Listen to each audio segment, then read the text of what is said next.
નમસ્કાર દર્શક મિત્રો, આપણી આજની વાર્તાનું શીર્ષક છે સ્વાભિમાનનો શંખનાદ. તો ચાલો શરૂ કરીએ આ વાર્તા. ગઈકાલે રાત્રે જ સભાખંડ હોલમાં મારી વહુએ બધા મહેમાનો સામે કહ્યું, અરે સાસુમાં, અહીં ખુરશી નથી, જઈ પાર્કિંગમાં ખાઈ લો. પણ આમ પણ તમને ત્યાંની જ આદત છે. આ શબ્દો મારા કાને નહીં, સીધા મારા હૃદય પર વાગ્યા, જાણે કોઈએ ભીડની વચ્ચે લાફો માર્યો હોય અને તાળીઓ પણ પાડી હોય. એક જ પળમાં ડઝનબંધ આંખો મારી તરફ ઘૂમી ગઈ. કેટલાય લોકો રૂમાલ પાછળ હસી રહ્યા હતા, કેટલાય એવી રીતે જોઈ રહ્યા હતા જાણે પ્લેટમાં અચાનક કોઈ ખૂબ જરૂરી વાત લખેલી હોય. પરંતુ મારી વહુ જરાય શરમાઈ નહીં, તે મલકાઈ રહી હતી. એ જ ઝેરીલી મુસ્કાન જે હું વર્ષોથી ચૂપચાપ પીતી આવી રહી હતી. મારા દીકરા આકાશે શું કર્યું? કંઈ જ નહીં. તે ત્યાં જ મારી વહુ પાસે બેઠો ફોન સ્ક્રોલ કરી રહ્યો હતો, જાણે તેને કંઈ સાંભળ્યું જ ન હોય, જાણે તેની માને બધાની સામે અપમાનિત કરવી એ કોઈ નાની વાત હોય. આ તેમની લગ્નની 18મી વર્ષગાંઠ હતી અને આ પાર્ટીનો એક રૂપિયો મેં આપ્યો હતો. શહેરનો મોટો બિકનેટ, સજાવટ, લાઇટ, મ્યુઝિક, જમવાનું, બધું જ. અને ત્યાં હું 74 વર્ષની નિર્મલા મહેતા વચ્ચે હોલમાં ઊભી હતી. એક એવી સ્ત્રીને જેને કોઈ ભૂલથી અંદર આવવા દેશે. તે દિવસે મેં ખાસ કરીને ક્રીમ કલરની સાડી પહેરી હતી. અરીસા સામે હું મોડે સુધી ઊભી રહી હતી. મનમાં બસ એટલું જ હતું કે આજે દીકરો ખુશ થશે, આજે મને પણ માં સમજશે હું કેટલી મૂર્ખ હતી. વહુ ફરી બોલી, આ વખતે વધુ જોરથી, જેથી આખો હોલ સાંભળી શકે. અમ્મા, બાથરૂમ પણ ખાલી છે, ત્યાં જ બેસી જાઓ. આમ પણ તમારી અસલી જગ્યા ત્યાં જ છે. સાફ સફાઈ, કામકાજ એ જ તો તમને આવડે છે. હવે હાસ્ય ખુલીને બહાર આવ્યું. ત્રીવ અને બેશરમ મારું ગળું સુકાઈ ગયું, હાથ ધ્રુજવા લાગ્યા. પરંતુ એ શરમથી નહીં, કંઈ બીજું જ હતું. એક ઠંડી અને સ્પષ્ટ સમજણ, જાણે મગજને આખરી કહી દીધું હોય, બસ હવે નહીં. મેં આકાશ તરફ જોયું. બસ એક નાની એવી આશા કે તે બોલશે કે આમ ના બોલો, અથવા ઓછામાં ઓછું ઉઠીને મારી તરફ આવશે. આકાશે બસ અડધી સેકન્ડ ઉપર જોયું. તેમની આંખોમાં કંઈ નહોતું, સાવ ખાલીપો. પછી પાછું ફોન પર. તેની આ ચૂપકેલી વહુના શબ્દો કરતાં પણ વધુ વાગી. મેં મારું પર્સ ઉપાડ્યું, એ જૂની ચામડાની બેગ જે હું વર્ષોથી ઉપાડતી આવી છું, અને બહારની તરફ ચાલી નીકળી. કોઈએ મને રોકી નહીં, કોઈએ પૂછ્યું નહીં, અમ્મા ઠીક છો? પાછળથી વહુનો અવાજ આવ્યો. ચાલો, આખરે સમજી ગઈ પોતાની ઓકાત. અને લોકો ફરી હસ્યા. હું બહાર આવી ગઈ. ઠંડી હવા લાગી. રસ્તાની લાઇટો ચમકી રહી હતી, જાણે બધું જોઈ રહી હોય પણ કંઈ કહી શકતી ન હોય. હું કાચમાં મારો ચહેરો જોઈ શકી, કરસલીઓ, થાકેલી આંખો અને એક કઠોરતા જ જે મેં ખુદ ક્યારેય જોઈ નહોતી. મેં મારી આખી જિંદગી એક જ બાળક પર લગાવી દીધી હતી. તેની સ્કૂલની ફીથી લઈને કોલેજ સુધી, તેની પહેલી બાઇક, પછી કાર, પછી બિઝનેસ. દર વર્ષે નવું બહાનું, નવો ખર્ચ. માં પ્લીઝ. અને આને એની જ સામે મને પાર્કિંગમાં જમવાનું કહેવામાં આવ્યું. મેં ફોન કાઢ્યો. એ નંબર મેં ઘણા વર્ષોથી સેવ કરી રાખ્યો હતો, પણ ક્યારેય વાપર્યો નહોતો. નિર્મલાજી. મારો અવાજ મને પોતાને પણ અજીબ લાગ્યો. શાંત, સ્પષ્ટ, ધ્રુજારી વગરનો. વિજયભાઈ, પ્લાન બી ચાલુ કરો અત્યારે જ. સામે ચેડે એક સેકન્ડની ચૂપકીદી ચવાઈ. પછી તે ધીમેથી બોલ્યો, તમે મક્કમ છો? એકવાર આ થયું તો પાછું નહીં ખેંચાય. મેં કહ્યું, આજે જેટલી મક્કમ છું એટલી ક્યારેય નહોતી. ઠીક છે, તેણે કહ્યું. હું કામ શરૂ કરું છું. હું કારમાં બેસી ગઈ. મારી જૂની વેગનર. આકાશ તેને કબાડ કહેતો હતો. વહુ કહેતી હતી, અમ્મા કોઈ સારી ગાડી લઈ લો, લોકો જજ કરે છે.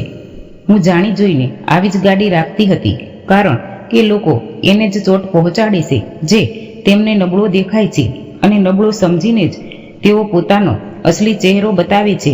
હોલની અંદરથી મ્યુઝિકનો અવાજ આવી રહ્યો હતો, જાણે કંઈ થયું જ ન હોય, જાણે મારી ઇજ્જત એક મજાક હતી. મેં વિચાર્યું, હમણાં કેક આવશે, ફોટો પાડશે, અને પછી બિલ આવશે. અને જ્યારે તેમનું કાર્ડ સ્વાઇપ થશે ત્યારે સત્ય સામે આવીને પડશે. એ જ વખતે મારો ફોન વાઇબ્રેટ થયો. મારી પોતરી દ્રષ્ટિનો મેસેજ હતો. દાદી, તમે ક્યાં છો? મેં તમને જતા જોયા.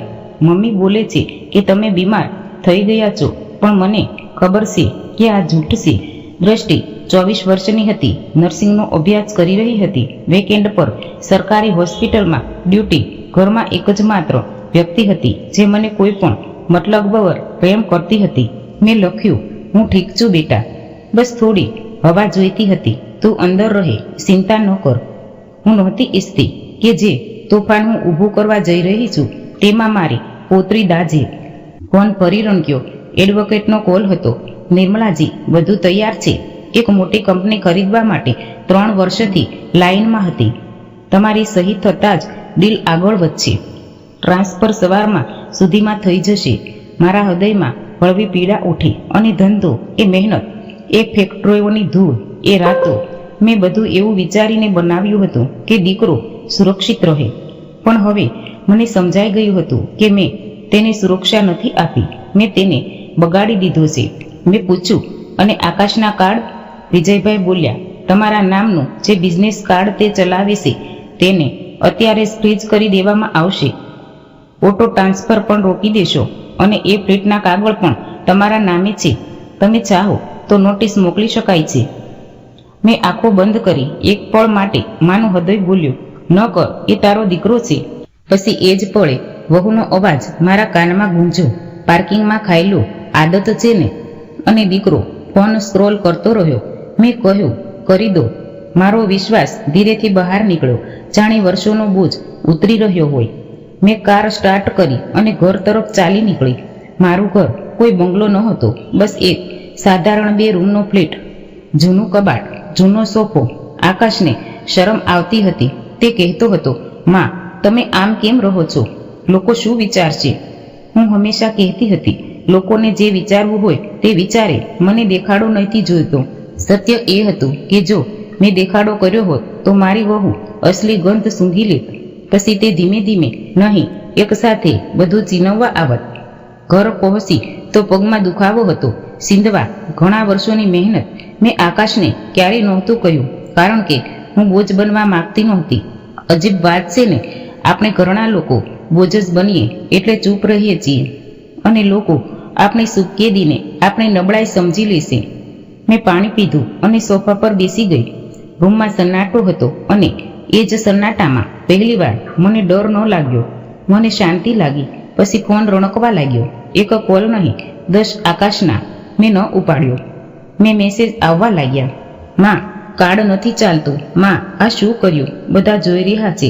માં, તરત આવું મારી ઇજ્જત માટે. મેં ફોન સાયલેન્ટ કરી દીધો અને મારી જાતને કહ્યું, ઇજ્જત આજે નથી ગઈ નિર્મલા. ઇજ્જત તો ત્યારે ગઈ હતી જ્યારે તે દરેક વખતે ચૂપ રહીને તેમને એવું શીખવ્યું કે તેઓ તને ગમે તે કહી શકે છે. રાતના 12 વાગી ચૂક્યા હતા. મેં ફોન એકવાર જોયો.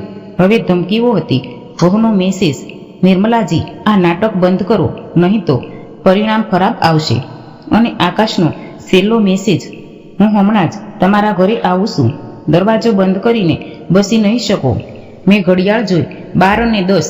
હું ઉઠી, અરીસા સામે ઊભી રહી, મારા ચહેરાને જોયો અને મારી જાતને કહ્યું, નહીં, આજે તું માં નથી, આજે તું એક માણસ છે. આજે તું તારી ઇજ્જત બસાવશે. બરાબર એ જ વખતે દરવાજા પર જોરથી ધડાક થયા. એવું લાગ્યું જાણે કોઈ પોલીસ નહીં પણ ગુસ્સે દસ્તક આપી રહ્યો હોય. પછી આકાશનો અવાજ ગાજ્યો, ગુસ્સાથી ભરેલો, માં, દરવાજો ખોલો અત્યારે જ.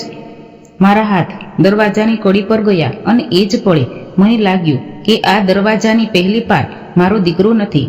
પહેલી પાર એક એવો માણસ છે જેને મેં ખુદ મારા પૈસાથી મોટો કર્યો. મેં કડી ફેરવી અને દરવાજો ખોલતા જ જે ચહેરો સામે હતો તેને મારા આત્મા સુધી મને હલાવી દીધી.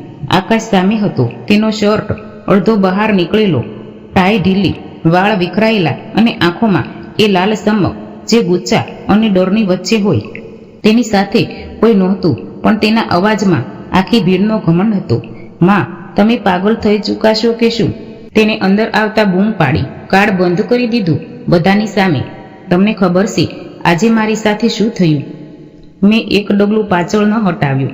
મેં બસ દરવાજો બંધ કર્યો, ખૂબ ધીમેથી. ગુડ નાઇટ આકાશ, મેં શાંત અવાજમાં કહ્યું. આટલી રાત્રે આવ્યો છે, બેસી જા. તે મારી શાંતિથી વધુ ભડકી ગયો. આ શાંતિનું નાટક ન કરો. મેરિડિયનમાં આખો હોલ મારી તરફ જોઈ રહ્યો હતો. બિલ આવ્યું. મેં કાર્ડ આપ્યું. ડિક્લાઇન. બીજું કાર્ડ. ડિક્લાઇન. લોકો ફડફડવા લાગ્યા. કામિની રડવા લાગી અને પછી મેનેજરે કહ્યું, સર, પેમેન્ટ વગર અમે તમને જવા ન દઈ શકીએ. મારે મહેમાનો પાસેથી પૈસા ઉચીના લેવા પડ્યા. તેણે પોતાના ખિસ્સામાંથી એક કાગળ કાઢ્યો અને મારી તરફ ફેંકી દીધો. આ જુઓ, 7 લાખનું બાકી છે. 7 લાખ? મેં કાગળ ઉપાડ્યો. મારા માટે તે કાગળ નહોતો, તે તેના ઉછેરનું બિલ હતું. મેં મહેમાનો પાસેથી પૈસા ઉચીના લીધા. મેં બસ આટલું જ પૂછ્યું. તે જાણે મારી મજાક ઉડાવવા લાગ્યો. હા, કારણ કે તમે મારો સત્યનાશ વાળી દીધો. કાલથી મારા પાર્ટનર કોલ કરશે, સ્પ્લાય કોલ કરશે, બેક કોલ કરશે. બધાને લાગશે હું નકલી છું. મેં માથું સહેજ નમાવ્યું અને કહ્યું, આજે રાત્રે તારી માને પાર્કિંગમાં બેસીને જમવાનું કહેવામાં આવ્યું. એ તને નકલી ન લાગ્યું? તે ચૂપ થઈ ગયો, બસ 2 સેકન્ડ માટે. પછી તેણે હાથ ઝાટકીને કહ્યું, અરે માં, એ તો મજાક હતી. દ્રષ્ટિને પણ ખબર છે કામિની એમને એમ જ બોલે છે. એનું હ્યુમર ડાર્ક છે. મેં તેની જ ભાષામાં કહ્યું, ડાર્ક હ્યુમર ત્યારે હોય છે જ્યારે બંને હસે. આજે માત્ર એક જ હસી રહી હતી અને તે તારા ફોનમાં મોઢું ગાલી રાખ્યું હતું. આકાશે ગુસ્સામાં મારી તરફ આંગળી ચીંધી. દર વખતે આવું જ તમે કંઈ ન કહ્યું? માં, ત્યાં લોકો હતા, જગ્યા ઓછી હતી. તમે ઈચ્છત તો મારી પાસે આવીને બેસી જાત. મેં એકદમ સીધું જ કહ્યું. તારી પત્નીએ મને બાથરૂમમાં મોકલી. તું ઈચ્છતો હતો કે હું બાથરૂમમાં બેસું અને તમે લોકો કેક કાપો? તે બોલી ન શક્યો, પણ તેને ચહેરાએ બતાવી દીધું. તે ઈચ્છતો હતો, કારણ કે તેના માટે પોતાની સુવિધા સૌથી મોટો ધર્મ હતો. મને અંદરથી એક દર્દ ઉપડ્યું, પણ હું તૂટી નહોતી રહી, હું શીખી રહી હતી. આકાશ, મેં ધીમેથી પૂછ્યું, છેલ્લી વાર તે મને ક્યારે પૂછ્યું હતું કે તમારી તબિયત કેવી છે? તે અકળાયો. માં, અત્યારે આ ઇમોશનલ ડ્રામા શરૂ ન કર. મારી પાસે ટાઈમ નથી. મેં સ્મિત જેવું કંઈક કર્યું, પણ તેમાં મીઠાશ નહોતી. જોયું, આજ તો સમસ્યા છે મારી ઇજ્જત, માની તબિયત, માનું મન. આ બધું તારા માટે ટાઈમ વેસ્ટ છે, પણ પૈસા માટે હંમેશા ટાઈમ રહે છે. તે ખુરશી પર બેસી ગયો, બંને હાથ માથા પર રાખીને. ઠીક છે, માની લીધું, ભૂલ થઈ ગઈ. કામિની માફી માગી લેશે, હું પણ કહી દઈશ. પણ અત્યારે પૈસાની તકલીફ થઈ રહી છે. કાલ સવાર સુધીમાં એ 7 લાખ પે કરવાના છે. માં, ટ્રાન્સફર કરી દો. તેના માં શબ્દમાં પ્રેમ નહોતો, તેમાં સાધનાનો ભાવ હતો. જાણે કોઈ મશીનને કહેતું હોય, ચાલ કામ કર. મેં ખૂબ જ સ્પષ્ટ કહ્યું. ના. તેણે માથું ઊંચું કરીને જોયું, જાણે તેણે ખોટું સાંભળી લીધું હોય. શું? મેં કહ્યું, ના, હું ટ્રાન્સફર નહીં કરું. તેના ચહેરાનો રંગ બદલાઈ ગયો. તમે મને ફસાવી રહ્યા છો. એ લોકો કેસ કરી દેશે તો કરવા દે. મેં કહ્યું, જેમ તે મારી ઇજ્જતને ભીડની સામે ફસાવી દીધી હતી. તે ઊભો થયો અને રૂમમાં આંટા મારવા લાગ્યો. તે સમજી રહ્યા નથી, આ બિઝનેસ છે, મારી રેપ્યુટેશન. મેં ખૂબ જ સરળ શબ્દોમાં કહ્યું, રેપ્યુટેશન પૈસાથી નથી બનતી, રેપ્યુટેશન માણસાઈથી બને છે. તે હસ્યો, સૂકું હાસ્ય. માણસાઈ? માં, તમને દુનિયાની ખબર નથી. આજકાલ જે નબળો દેખાય તેને કચડી નાખવામાં આવે છે. મેં તેના ચહેરાને જોયો અને મનમાં વિચાર્યું, હા, આજકાલ. અને તું પણ એ જ કરી રહ્યો છે. મેં કહ્યું, આકાશ, નબળો એ નથી જે ઘરડો છે, નબળો એ છે જે પોતાની માની સામે પણ સાસુ ખોટું બોલી શકતો નથી. તેણે મોઢું ફેરવી લીધું. માં, તમે મને શર્મિંદા કરી રહ્યા છો. શર્મિંદો? હું પહેલી વાર થોડી મોટેથી બોલી. શરમ મને આવી હતી આજે રાત્રે, જ્યારે બધા હસી રહ્યા હતા અને મારો દીકરો ફોન જોઈ રહ્યો હતો. આજે તું બસ એ જ શર્મિંદાનો સ્વાદ ચાખી રહ્યો છે. તે મારી તરફ ઝૂક્યો, અવાજ ધીમો કરીને, જાણે સોદો કરી રહ્યો હોય. ઠીક છે, હું તમને કાલે દ્રષ્ટિની સામે, બધાની સામે રિસ્પેક્ટ આપીશ. કામિની પણ. બસ એકવાર, બસ આજ રાતનું પેમેન્ટ થઈ જાય. હું વસન આપું છું. મેં ધીમેથી કહ્યું, વસન? અને પછી એ જ પળે મને યાદ આવ્યું કેટલા વચનો તેણે આપ્યા હતા. માં, હું બદલાઈ જઈશ. માં, બસ આ છેલ્લી વાર. માં, આવતી વખતે તમને સાથે બેહાડીશ. દરેક વખતે વસન અને દરેક વખતે એ જ અપમાન. મેં કહ્યું, આકાશ, તું 48 વર્ષનો છે. જો તું 48 ની ઉંમરમાં પણ મારા પૈસા વગર ઊભો નથી રહી શકતો તો તે બિઝનેસ નથી બનાવ્યો, તે માત્ર ખર્ચો બનાવ્યો છે. તે ફાટી પડ્યો. મારી રેસ્ટોરન્ટ છે, સ્ટાફ છે, ભાડું છે. તમે ઈચ્છો છો કે બધું બંધ થઈ જાય? મેં શાંત અવાજે જવાબ આપ્યો, જો એ બધું મારા પૈસાથી ચાલી રહ્યું હતું તો એ તારું નહોતું, એ મારું હતું. અને મેં આજે તે બંધ કરી દીધું છે. તેની આંખો પહોળી થઈ ગઈ. તમે ખરેખર બધું કાપી રહ્યા છો. મેં માથું ધૂણાવ્યું. હા. તે મારી તરફ એવી જ રીતે જોવા લાગ્યો જાણે હું તેની દુશ્મન બની ગઈ હોઉં. પછી તેણે સૌથી ખતરનાક વાત કહી, એ જ વાત જે લાલસુ લોકો કહે છે જ્યારે તેમને લાગે છે કે વૃદ્ધને ડરાવી શકાય છે. માં, તમને ખબર છે ને લોકો શું વિચારશે? બધા કહી રહ્યા છે તમે ઠીક નથી. કામિની બોલતી હતી કે કદાચ તમે સિનાઇલ માનસિક અવસ્થા મતલબ ભૂલવા લાગ્યા છો. જો આવો કેસ બનાવી દીધો તો કોર્ટમાં તે વાક્ય પૂરું ન કરી શક્યો. પણ હું સમજી ગઈ આ માત્ર ઇજ્જતનો મામલો નહોતો, આ પ્લાન હતો. મને નબળી સાબિત કરીને મારી બધી સંપત્તિ પડાવી લેવાનો પ્લાન. મારા શરીરમાં ધ્રુજારી દોડી ગઈ પણ ડર ન આવ્યો. સસાઈ ચામી આવી. મેં ખૂબ ધીમેથી કહ્યું, તો આ વાત ચાલી રહી હતી કે હું મગજથી ઠીક નથી. તે તરત જ પલટી ગયો. ના, હું બસ કહી રહ્યો છું. લોકો બોલે છે. માં, તમે સમજો. મેં તેને ત્યાં જ રોકી દીધો. આકાશ, સાંભળ, મેં કહ્યું, મેં મારી જિંદગીમાં 2 વસ્તુઓ સૌથી વધારે ચાસવી છે. એક ધંધાનો કાગળ અને બીજી મારી ઇજ્જત. અને તું આ બંને પર હાથ નાખવા આવ્યો છે. તેણે ચીડાઈને કહ્યું, કાગળ? કઈ વાતના કાગળ?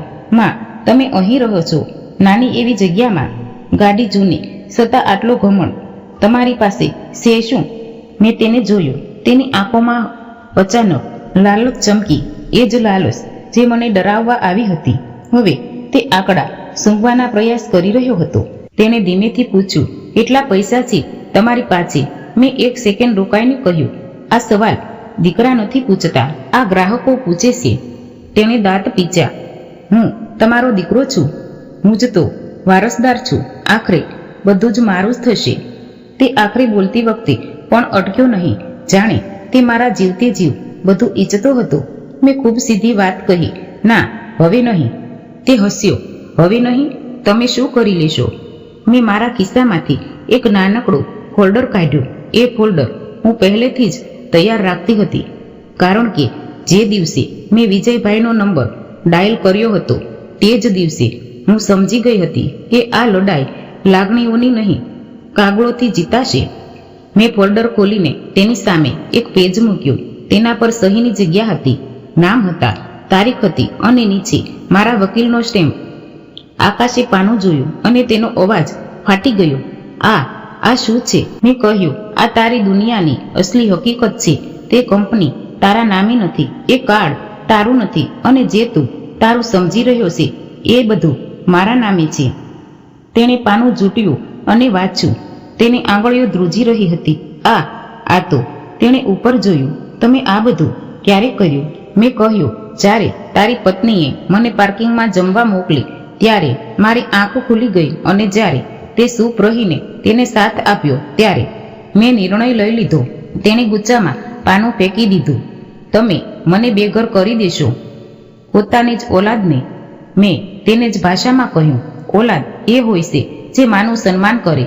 તું હજુ પણ ગ્રાહક છે, અને ગ્રાહકનો ઘમંડ ત્યાં સુધી જ ચાલે છે જ્યાં સુધી દુકાન ખુલ્લી હોય. તે મારી પાસે આવ્યો, એકદમ નજીક. માં, આ ન કરો. હું બધું ઠીક કરી દઈશ.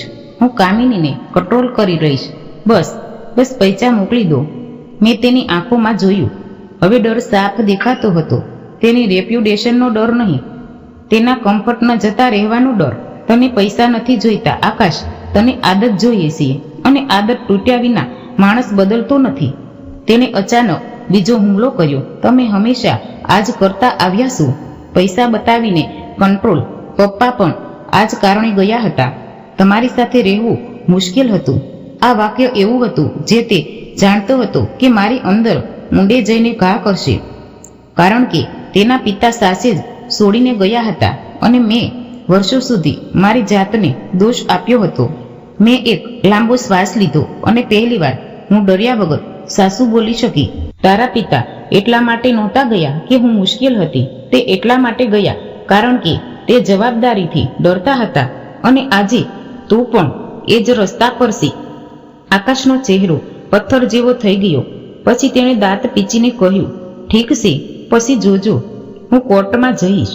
હું સાબિત કરી દઈશ કે તમે ઠીક નથી. હું તમને પસ્તાવો કરાવીશ. મેં શાંત અવાજે કહ્યું, જા, પણ એક વાત યાદ રાખજે, જ્યારે તે આજે મને એકલી છોડી હતી ત્યારે તે માં ગુમાવી દીધી હતી. હવે માત્ર કાગળ બચ્યા છે. તે દરવાજા તરફ ગયો, પછી પલટીને બોલ્યો, તમે બીમાર પડશો, એકલા મરશો. મેં તેના ડરને તેની આંખોમાં વચ્યો. તે પોતાની જ વાતથી ખુદને પણ ડરાવી રહ્યો હતો. મેં કહ્યું, એટલી હું ત્યારે જ હતી જ્યારે તું મારો હોવા છતાં મારી સાથે નહોતો. આકાશ દરવાજો પસાડીને જતો રહ્યો. દિવાલો હળવી ધ્રુજી, પછી સન્નાટો. મેં ઘડિયાળ જોઈ. રાતના 3:15. મારા હાથ ધ્રુજી રહ્યા હતા, પણ હું તૂટી નહોતી રહી. હું પહેલીવાર મારા માટે ઊભી હતી. ત્યારે જ મારો ફોન વાઇબ્રેટ થયો. દ્રષ્ટિનો મેસેજ. દાદી, પપ્પા ગુચ્ચામાં છે. મમ્મી બૂમો પાડી રહી છે. તેઓ મને પણ બોલી રહ્યા છે, હું તમારી વિરુદ્ધ રહું છું. હું ડરી રહી છું. શું હું તમારી પાસે આવી શકું? મારી આંખો ભરાઈ આવી. મેં તરત જ લખ્યું, આવી જા બેટા મારી પાસે, અત્યારે જ. મેં દરવાજા તરફ જોયું, જાણે હવામાં પણ સંભળાઈ રહ્યું હોય. એ લાલચનું તોફાન હજુ ગયું નહોતું, કારણ કે મને ખબર હતી કે દ્રષ્ટિના આવ્યા પછી આ લડાઈ માત્ર પૈસાની નહીં રહે. આ લડાઈ પરિવારના આત્માની હશે. એ જ પળે નીચેથી લિફ્ટનો અવાજ આવ્યો. ડિંગ, જાણે કોઈ ઉપર આવ્યું હોય. પણ શું આ દ્રષ્ટિ હતી કે બીજું કોઈ? લિફ્ટની ડિંગ થઈ. મારા હૃદયે એક પળ માટે વિચાર્યું, ક્યાંક આકાશ પાછો તો નથી આવી ગયો, ક્યાંક તે કોઈની સાથે તો નથી લાવ્યો. હું દરવાજા પાસે ગઈ, કાન લગાવીને સાંભળ્યું. પગલાં ધીમા હતા, ડરેલા, પછી હળવો ટકોરો. મેં કડી ખોલી. દ્રષ્ટિ સામે ઊભી હતી, આંખો લાલ, હાથમાં બેકપેક અને ખભા પર નાનકડી બેગ. તેનો શ્વાસ જાણે દોડીને આવી રહ્યો હોય એવો હતો. તે મને જોતા જ તૂટી પડી. તેણે મને કસીને પકડી લીધી. દાદી, હું ડરી ગઈ હતી. મેં તેના માથા પર હાથ ફેર્યો. ડર નહીં બેટા, હવે તું મારી સાથે છે. અમે અંદર આવ્યા. મેં પાણી આપ્યું. દ્રષ્ટિ સોફા પર બેઠી પોતાની હથેળીઓ ઘસતી જ રહી, જાણે ખુદને શાંત કરવાનો પ્રયાસ કરી રહી હોય. મમ્મીએ કહ્યું કે હું તમારી વિરુદ્ધ રહું છું. પપ્પાએ કહ્યું કે તમે પાગલ થઈ ગયા છો. અને કામિની મમ્મી એ બોલતી હતી કે તમારે ડૉક્ટરને બતાવવું જોઈએ, જેથી કાગળો તેમના નામે થઈ જાય. દ્રષ્ટિના આ શબ્દો એવી રીતે બોલાયા જાણે તેમનું બોલાવવું પણ શરમની વાત હોય. મેં તેની આંખોને જોયું અને ધીમેથી કહ્યું, બસ આ તો હતું, મને નબળી સાબિત કરીને બધું લઈ લેવું. દ્રષ્ટિએ ગભરાઈને પૂછ્યું, દાદી, શું તેઓ આવું કરી શકે છે? મેં ખૂબ સરળ ભાષામાં સમજાવ્યું, જેથી તેનું મગજ સ્પષ્ટ રહે. જો કોઈ વૃદ્ધ વ્યક્તિને ખોટી રીતે અસ્વસ્થ બતાવવાનો પ્રયાસ કરે તો તેઓ આવું કરી શકે છે. એટલા માટે જ વડીલોએ પોતાના કાગળ, બેંક અને નિર્ણયનો સ્પષ્ટ રાખવો જોઈએ. અને પુરાવા પણ. દ્રષ્ટિ ચોકી. પુરાવા? હું ઉઠી. એ જ ફોલ્ડર જે મેં આકાશની સામે મૂક્યું હતું, મેં ટેબલ પર મૂક્યું. જો બેટા, મેં ગયા વર્ષે જ મારું મેડિકલ ચેકઅપ કરાવ્યું હતું અને 2 મહિના પહેલાં એક કાનૂની માનસિક ક્ષમતાનું સર્ટિફિકેટ પણ બનાવ્યું હતું. હું ડરમાં જીવી નહોતી રહી. હું બસ ચૂપ હતી, પણ તૈયારી મેં કરી રાખી હતી. દ્રષ્ટિની આંખો વધુ ભીની થઈ ગઈ. તમે આ બધું કોઈને કહ્યા વગર એકલા હાથે કર્યું? મેં તેના હાથ પર હાથ રાખ્યો.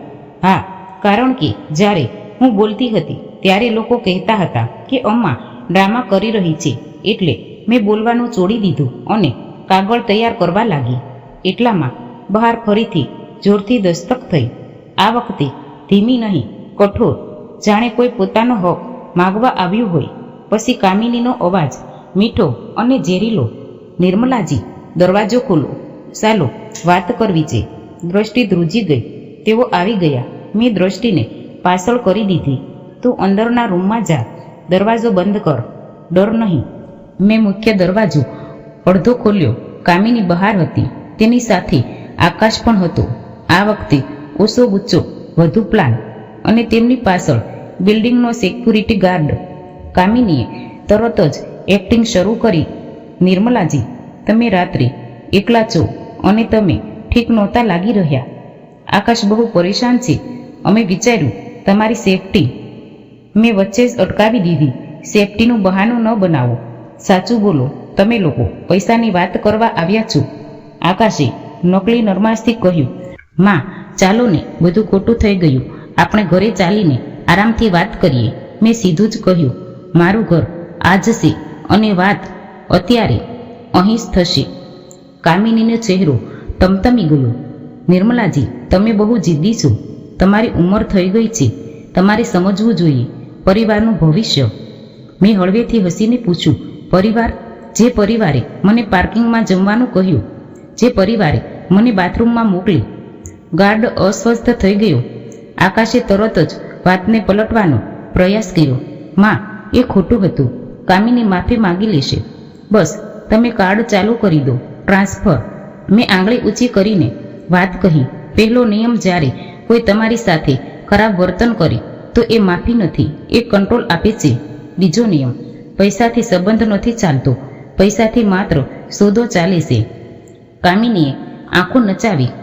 કોણ તમારા કાન ભરી રહ્યું છે? મેં કહ્યું, મારી જિંદગી, મારી ઉંમર અને તમારો અસલી ચહેરો. આકાશે ગાર્ડ તરફ જોયું અને કહ્યું, ભૈયા, તમે જોઈ રહ્યા છો ને? માં વાત નથી સમજી રહ્યા. અમને ડર છે કે આ તે વાક્ય પૂરું ન બોલ્યો, પણ હું સમજી ગઈ. તે સિનાઈલ વાળો ખેલ અહીં જ શરૂ કરવામાં આવ્યો હતો. મેં ગાર્ડ તરફ જોયું. ખૂબ સન્માનથી, ખૂબ શાંત થઈને બોલી, ભૈયા, તમે બસ સાક્ષી બની રહેજો. કોઈ ઝઘડો નહીં થાય. અને જો આ લોકો જબરજસ્તી કરશે તો તમે સીસીટીવીમાં રેકોર્ડિંગ પણ જોઈ લેજો. ગાર્ડે માથું હલાવ્યું, જાણે તેને પણ સમજાઈ ગયું હોય કે આ સેફટી નથી, દબાણ છે. મેં આકાશને કહ્યું, આકાશ, તું મારો દીકરો છે, એટલે હું એક આખરી વાર સ્પષ્ટ બોલી રહી છું. મારા પૈસા પર તારો કોઈ હક નથી અને દ્રષ્ટિ પણ તારો હક નથી કે તું તેને મારી વિરુદ્ધ વાપરે. કામિનીએ ચોંકીને કહ્યું, દ્રષ્ટિ અહીં છે. મેં દરવાજો થોડો વધુ ખોલીને કહ્યું, હા, અને તે આજથી પોતાના નિર્ણયો જાતે કરશે. દ્રષ્ટિ અંદરથી બહાર આવી. તેના હાથમાં સૂટકેસનું હેન્ડલ હતું. તેના ચહેરા પર ડર હતો, પણ તેનાથી મોટું કંઈક બીજું હતું, હિંમત. મમ્મી, તેણે કામિની તરફ જોતા જ કહ્યું, હું તમારી સાથે નહીં રહું. કામિની જાણે પાગલ થઈ ગઈ. તું કેવી દીકરી છે? પોતાની માની વિરુદ્ધ દ્રષ્ટિનો અવાજ ધ્રુજો, પણ શબ્દો સ્પષ્ટ હતા. હું કોઈની વિરુદ્ધ નથી, હું ખોટાની વિરુદ્ધ છું. તમે દાદીને બધાની સામે બેઇજ્જત કર્યા અને પપ્પાએ ચૂપ રહીને સાથ આપ્યો. હું હવે એ ઘરમાં નહીં રહી શકું જ્યાં પ્રેમ નથી, માત્ર ફાયદો છે. આકાશે ગુસ્સેથી કહ્યું, સાંભળ, આ બધું દાદીએ શીખવ્યું છે. આ ઝેર ભરી રહ્યો છે. મેં ખૂબ જ ઠંડા દિમાગથી કહ્યું, ઝેર એ હોય છે જે માણસને માણસથી તોડે છે. સાચું એ હોય છે જે માણસને બસાવી લે છે. કામિનીએ આકાશના કાનમાં કંઈ ગમણાટ કર્યો. પછી ઊંચા અવાજે બોલી, ઠીક છે, તમે આટલે જ અટકો. અમે લગેલ રીતે જઈશું, જોઈ લઈએ છીએ કોણ જીતે છે. મેં બસ એક જ વાક્ય કહ્યું, જાઓ, મારા વકીલ તૈયાર છે. આકાશે આખરી કોશિશ કરી, માં, ઊંચામાં ઓછું. આજ રાતના પૈસામાં હું ફસાઈ ગયો છું. મેં કહ્યું, આજ રાતની તારી પાર્ટીનું બિલ તારી જવાબદારી છે. જેમ આજ રાત્રે મારી ઇજ્જત મારી જવાબદારી બની ગઈ હતી. અને પછી મેં દરવાજો બંધ કરી દીધો. કોઈ ગુચ્ચા વગર, કોઈ ડર વગર, માત્ર મર્યાદા સાથે. દ્રષ્ટિએ મારા ખભા પર માથું મૂકી દીધું. દાદી, હું બહુ થાકી ગઈ છું. મેં કહ્યું, આજે રાત્રે સૂઈ જા. કાલે આપણે યોગ્ય રીતે બધું કરીશું. સવારે 9 વાગે મેં એડવોકેટ વિજયભાઈને કોલ કર્યો. વિજયભાઈ, આજે દ્રષ્ટિને અહીં શિફ્ટ કરવાની છે અને આકાશ, કામિનીનો જે મેન્ટલ ફિટનેસ વાળો ડ્રામા છે તેનો જવાબ પણ તૈયાર રાખજો. તે બોલ્યા, નિર્મલાજી, તમે ચિંતા ન કરો. તમારા મેડિકલ, તમારા વિડીયો સ્ટેટમેન્ટ બધું જ તૈયાર છે. અને સૌથી જરૂરી, તમારા બેંક એકાઉન્ટમાં નોમિની અને લિમિટસ સ્પષ્ટ છે. મેં દ્રષ્ટિને બેચાડીને એક વાત સમજાવી. જો બેટા, સૌથી પહેલાં તારું આધાર, પાન, કોલેજ આઈડી, બેંક પાસબુક બધું તારી પાસે રાખજે. બીજું, યુપીઆઈ પિન કોઈને નહીં આપવાનો. ત્રીજું, લાગણીઓમાં આવીને ક્યાંય સહી નહીં કરવાની. અને ચોથું, જો કોઈ તને અપરાધ ભાવથી દબાવે તો સમજી લેજે કે એ પ્રેમ નથી, દબાણ છે. દ્રષ્ટિએ માથું હલાવ્યું. દાદી, હું સમજી ગઈ. મેં કહ્યું, અને સાંભળ, હું તને રોજ પૈસા નહીં આપું, કારણ કે હું ઈચ્છું છું કે તે મજબૂત બને, પણ હું તારા માટે એક ટ્રસ્ટ બનાવીશ, જેથી તારે ક્યારેય મજબૂરીમાં ખોટા લોકો સામે હાથ ન ફેલાવવો પડે. દ્રષ્ટિ ગભરાઈ ગઈ. દાદી, ના, મેં તેની વાત અટકાવી દીધી. આ દાન નથી, આ સુરક્ષા છે. શરત એ રહેશે કે તું તારું નર્સિંગ પૂરું કરીશ અને નોકરીમાં 9 મહિના ટકી રહીશ. પછી આ પૈસા તારા કરિયર અને ઘર માટે મદદ કરશે, શોખ માટે નહીં. તેની આંખોમાં આંસુ આવી ગયા.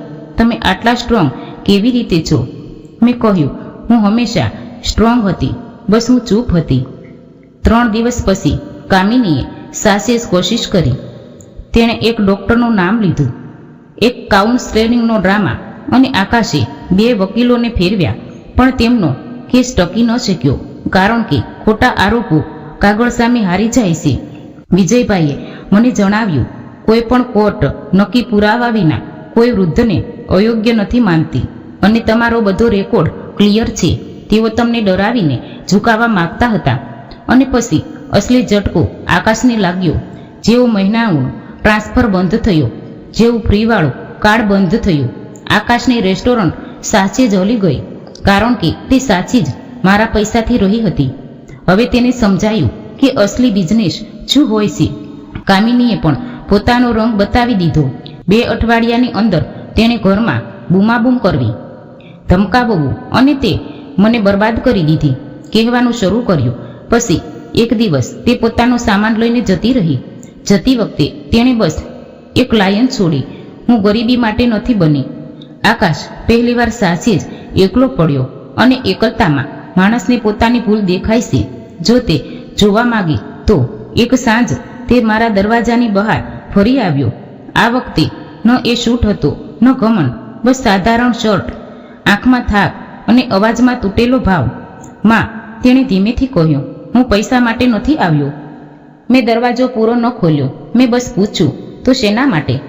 તેણે થૂક ગળીને કહ્યું, માફી માટે. અને એક તક એ માટે નહીં કે તમે મને પૈસા આપો, તક એ માટે કે હું તમારો દીકરો બનીને પાછો ફરી શકું. મેં ખૂબ સીધી વાત કહી.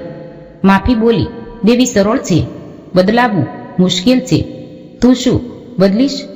તેણે કહ્યું, મેં નોકરી શોધી લીધી છે, એક ટેક્સટાઇલ સ્ટોરમાં મેનેજર. પગાર ઓછો છે પણ ઈમાનદાર છે. હું થેરાપી પણ શરૂ કરી રહ્યો છું, અને હું દ્રષ્ટિને વચ્ચે નહીં લાવું. હું બસ તમને ધીમે ધીમે સાબિત કરવા માંગુ છું કે હું હવે માણસ બનતા શીખી રહ્યો છું. મારી અંદર માનું હૃદય રડ્યું, પણ મારી અંદરની સ્ત્રી ચાવચેત રહી. મેં કહ્યું, ઠીક છે, એક નિયમ, જો તે એકવાર પણ પૈસાની વાત કરી અથવા ભૂલથી દબાણનો પ્રયાસ કર્યો તો દરવાજો હંમેશા માટે બંધ. તેણે માથું નમાવી દીધું. ઠીક છે. દ્રષ્ટિ દરવાજા પાછળ ઊભી હતી. તેણે બહાર આવીને આકાશને જોયો. તેની આંખોમાં પ્રેમ હતો, પણ ભરોસો નહોતો. પપ્પા, તેણે ધીરેથી કહ્યું, હું તમારાથી નફરત નથી કરતી, પણ હું હવે જૂનાવાળા તમારા પર ભરોસો નથી કરી શકતી. આકાશની આંખો ભરાઈ આવી. હું સમજુ છું.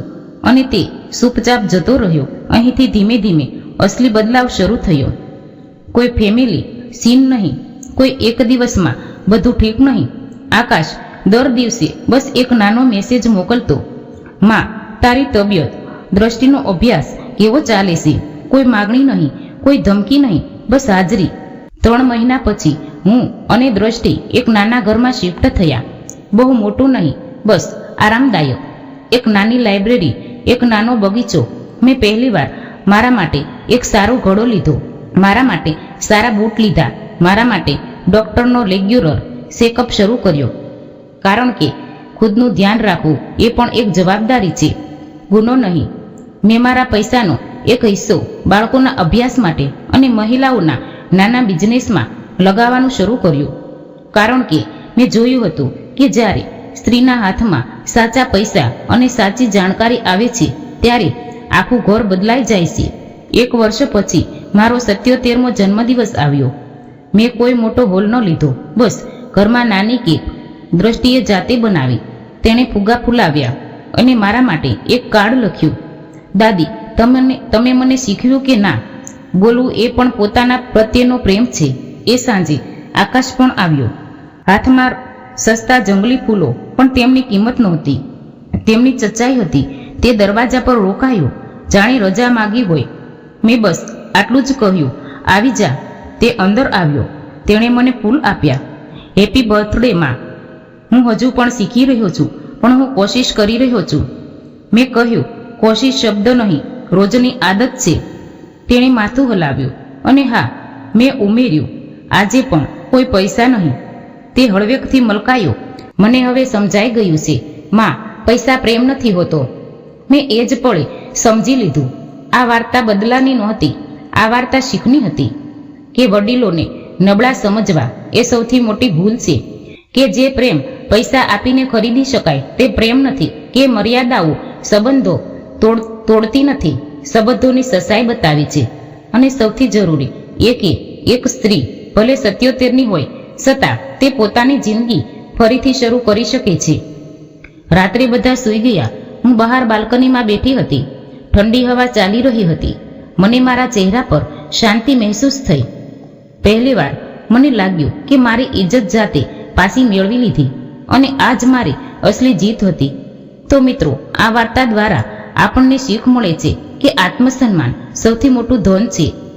વડીલોએ હંમેશા જાગૃત રહેવું જોઈએ અને પોતાની સુરક્ષા માટે કાયદાકાયી તેમજ આર્થિક સભાનતા રાખવી જોઈએ. એ વિશે તમારું શું કહેવું છે? કોમેન્ટ કરીને જરૂર જણાવજો. અને વાર્તા પસંદ આવી હોય તો વિડીયોને લાઈક કરીને વધુમાં વધુ શેર પણ કરજો. તેમજ તમે હજુ સુધી આ ચેનલને સબસ્ક્રાઇબ ન કરી હોય તો અત્યારે જ આ ચેનલને સબસ્ક્રાઇબ જરૂરથી કરી લેજો, જેથી અમારા આવનાર નવા વિડીયોની માહિતી તમને સૌથી પહેલાં મળે. તો ચાલો મિત્રો, ફરી મળીશું એક નવી વાર્તા સાથે. ત્યાં સુધી આપ સૌને જય શ્રી કૃષ્ણ. રાધે રાધે. હર હર મહાદેવ.